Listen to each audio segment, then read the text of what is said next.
இப்படிப்பட்ட ஒரு அரசியல் காலத்தில் கொஞ்சம் கூட ஒரு பயம் இல்லாமல், ஒரு பதட்டம் இல்லாமல், வர்ற எதிர்ப்புகள் எல்லாத்தையும் சும்மா லெஃப்ட் ஹேண்டில் டீல் பண்ணிக்கிட்டு,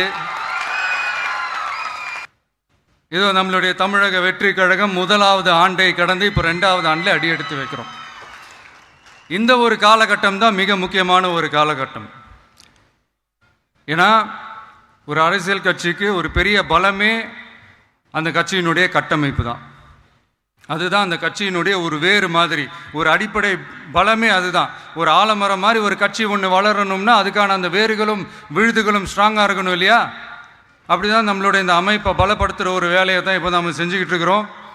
தமிழ்நாடு முழுக்க மாவட்ட நிர்வாகிகள் எல்லாரையும் தேர்ந்தெடுத்து அறிவிச்சிட்ருக்கிறோம்.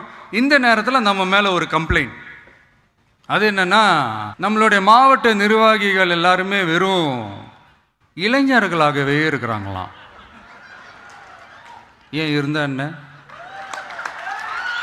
அறிஞர் அண்ணா அவர்கள் கட்சி ஆரம்பிச்சப்பா அவர் பின்னாடி நின்னதும், புரட்சி தலைவர் எம்ஜிஆர் அவர்கள் கட்சி ஆரம்பிச்சப்பா அவர் பின்னாடி நின்னதும் வெறும் இளைஞர்கள் தான்.